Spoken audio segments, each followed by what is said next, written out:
नमस्कार दोस्तों, आप लोग कैसे? उम्मीद करता हूँ कि आप लोग अपनी पढ़ाई को कंटिन्यू कर रहे होंगे। आज हम भारत भूगोल से संबंधित कुछ महत्वपूर्ण तथ्यों के बारे में जानेंगे। आज हम भारत की चट्टानों के बारे में जानेंगे, अग्निशैल और अवसादी शैल और कांस्य शैलों के बारे में जानेंगे। ठीक है, तो चलिए शुरू करते हैं।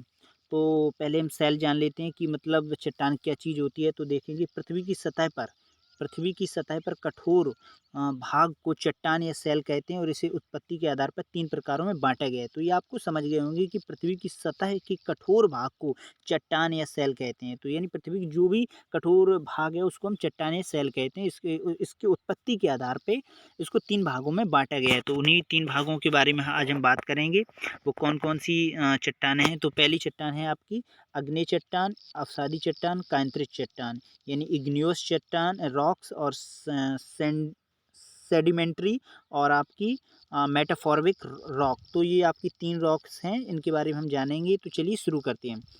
तो पहली चट्टान होगी आपकी आग्नेय चट्टान, इग्नियस रॉक्स। तो इससे बनने वाले मुख्य जो पॉइंट हैं उनके बारे में जान लेते हैं। यानी पहला पॉइंट है कि आग से बनी चट्टानें यानी ज्वालामुखी से निकले लावा और मैग्मा धूलकणों से ठंडे होने पर जो चट्टानें बनती हैं उन्हें अग्नि चट्टानें कहते हैं। ठीक है, तो आप समझ गए होंगे कि मैं क्या कहना चाहता हूँ कि आग से बनी चट्टानें यानी ज्वालामुखी से निकले लावा, मैग्मा और धूल कणों से ठंडा होने के कारण जो चट्टानें बनती हैं उन्हें हम अग्नि चट्टानें कहते हैं। दूसरा पॉइंट है कि इन्हें प्राथमिक या मृत शैल भी कहा जाता है क्योंकि इनमें कोई भी जीव नहीं पाया जाता है। दूसरा पॉइंट है कि इनमें परतों में जीवाश्म नहीं पाए जाते हैं।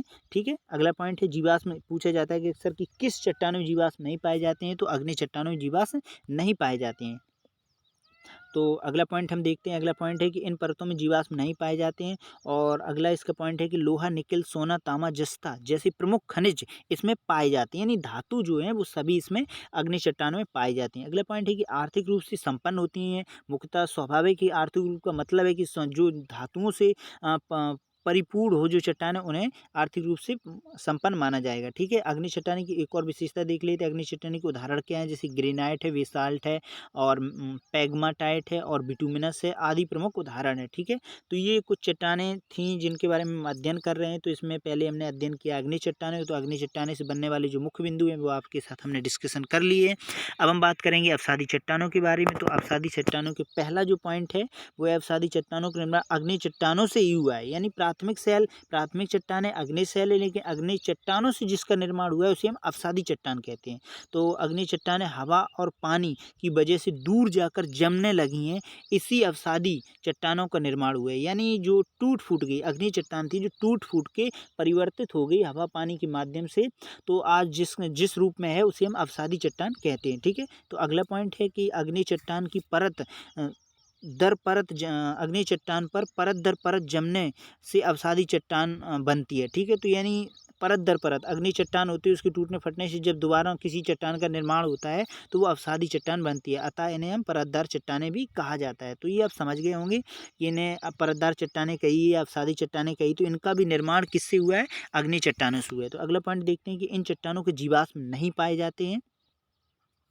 सॉरी, इसमें जो पॉइंट लिखा है कि इनमें चट्टानों में जीवाश्म पाए जाते हैं क्योंकि वो जो गर्म थी वो ठंडी होने के बाद जब स्वाभाविक एक जीव इसमें अपने आप को परिवर्तित करेंगे तो इसमें जीव पाए जाते हैं। यानी अग्नि चट्टानों में जीवाश्म नहीं पाए जाते, लेकिन अवसादी चट्टानों में जीवाश्म पाए जाते हैं। तो अगला पॉइंट है कि खनिज तेल और तेल गैस आदि पाए जाते हैं, जबकि अग्नि चट्टानों में आपको बता दें अग्नि चट्टानों में सभी धातुएं पाई जा रही थी और यहाँ पर आपकी खनिज तेल गैस आदि पाए जाते हैं। ठीक है, और आपका अगला जो उदाहरण है वो देख लेते हैं। यानी बलुआ पत्थर, चूना पत्थर, कोयला, डोलेमाइट और आपका सैल चट्टान और संपीड और लिग्नाइट आदि प्रमुख उदाहरण हैं। ठीक है, तो आप समझ गए होंगे कि जो अवसादी चट्टान की प्रमुख विशेषताएं थी और उनके उदाहरण थे जो आपने समझ लिए। चलिए, तो अब हम बात करेंगे अगली चट्टान के बारे में। वो आपकी कांत्रित चट्टान है यानी मेटामॉर्फिक चट्टान, रॉक्स। ठीक है, तो पहला इसका पॉइंट है कि ताप, दाब एवं रासायनिक क्रियाओं के कारण अग्नि एवं अवसादी चट्टानों के रूप बदल जाता है। यानी एक ही चट्टान के 3 स्वरूप हैं।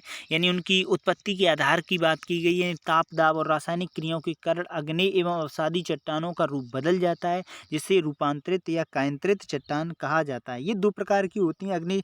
अग्नि से कायांतरित चट्टान कौन सी? ग्रेनाइट और बेसाल्ट। यानी ग्रेनाइट भी अग्नि है और बेसाल्ट, यानी तीनों जो चट्टानें हैं मुख्य उसकी जो चट्टान है वो आग्नेय है, आग्नेय से ही आपकी अवसादी चट्टान बनी और अवसादी से ही दोनों से मिलकर कायंत्री चट्टान बनी है। तो ये भी दो प्रकार की होती हैं, ग्रेनाइट और बेसाल्ट। ग्रेनाइट भी आग्नेय से बनी यानी नीश कायंत्रित है और आग्नेय शिस्ट से बनी हुई है। तो ये जो अब हम इसके बारे में जान लेते हैं कुछ मुख्य बिंदु कौन कौन से हैं, ठीक है।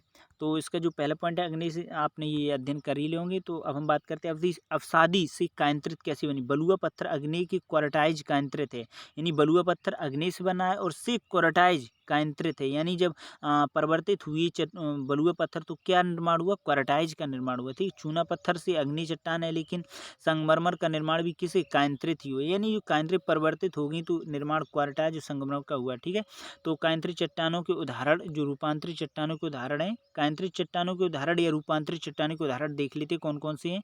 तो वो पहला है ग्रेनाइट है और नीस है, बेसाल्ट है, सिस्ट है और बलुआ पत्थर है, क्वार्टाइज है और चूना पत्थर है और संगमरमर है आदि। ये सब रूपांतरित चट्टानें हैं जो आपकी अवसादी और अग्नि चट्टानों से बनी है। ठीक है, तो ये कुछ मुख्य बिंदु हमने आपके साथ डिस्कशन किए। तो हमने आज बात की थी चट्टानों के बारे में, अग्नि चट्टान, अवसादी चट्टान और कायंत्रित चट्टान। ठीक है, तब तक फिर मिलेंगे अगली वीडियो में, तब तक के लिए नमस्कार।